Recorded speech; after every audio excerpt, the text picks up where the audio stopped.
নমস্কার বন্ধুরা, জ্যোৎস্না রীতিকথায় আইটি নতুন পর্বে তোমাদের সকলকে স্বাগত জানাই। বন্ধুরা, শ্রাবণ মাসের শুক্লপক্ষের পঞ্চমী তিথিতে নাগপঞ্চমী পালিত হয়।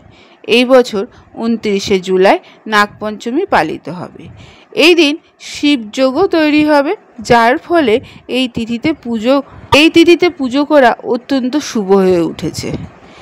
তাই বন্ধুরা, আজকের পর্বে তোমরা জানতে পারবে নাগপঞ্চমী কত তারিখে পালিত হচ্ছে, তার পূর্ণাঙ্গ সময়সূচি এবং এ সম্পর্কিত নানান রকম তথ্যাদি।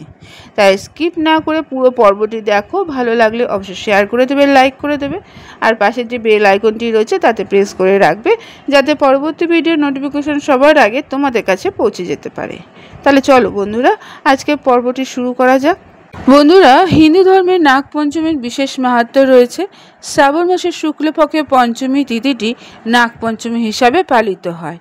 উল্লেখ্য, কোনো স্থানে শ্রাবণ মাসে কৃষ্ণপক্ষের পঞ্চমী তিথিতেও নাগপঞ্চমী পালিত হয়। এই তিথিতে নিয়ম মেনে নাগদেবতার পুজো করা হয়। নাগপঞ্চমীতে নাগদেবতার পুজো করলে জীবনের দুঃখ থেকে মুক্তি পাওয়া যায়, অর্থাভাব থেকে মুক্তি সম্ভব।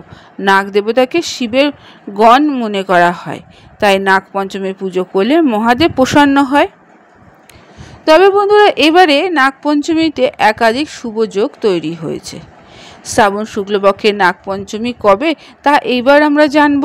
চলতি বছর অর্থাৎ 2025 সালের শ্রাবণ মাসের শুক্লপক্ষের পঞ্চমী তিথিটি শুরু হচ্ছে আগামী 28শে জুলাই 2025 রাত 11:25 এবং সমাপ্ত হবে 29শে জুলাই রাত 12:47।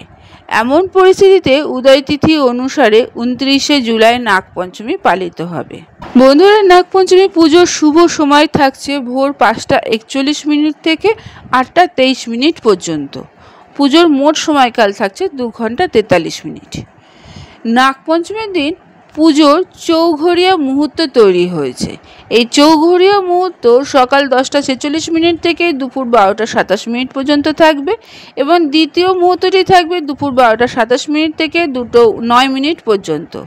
আর তৃতীয় চৌঘরিয়া মুহূর্ত থাকছে বিকেল 3:51 থেকে 5:32 পর্যন্ত। এই বছর অর্থাৎ বন্ধুরা 2025 সালের শ্রাবণ মাসের শুক্লপক্ষে নাগপঞ্চমীতে শুভযোগ তৈরি হয়েছে অনেকগুলো, যার ফলে এই দিনে মাহাত্ম্য আরও বৃদ্ধি পেয়েছে।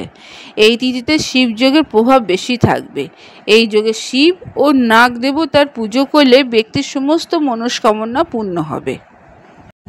বন্ধুরা, নাগপঞ্চমীর দিনে সকালে তাড়াতাড়ি উঠে স্নান করে পরিষ্কার পরিচ্ছন্ন পোশাক পরতে হবে। এরপরে শিব মন্দিরে গিয়ে পুজোর দিন এবং ব্রত সংকল্প করুন।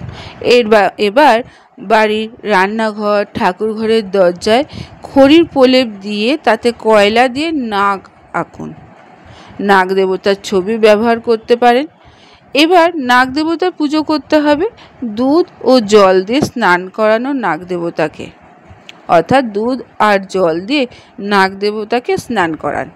ধূপ দ্বীপ নৈবেদ্য নিবেদন করুন। আরতি করে নাগপঞ্চমীর ব্রত কথা পাঠ করতে হবে।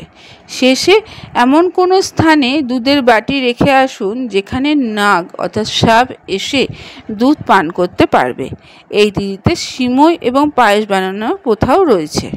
শ্রাবণ মাসে সাপ ভূগর্ভ থেকে বেরিয়ে ভূতলে আসে।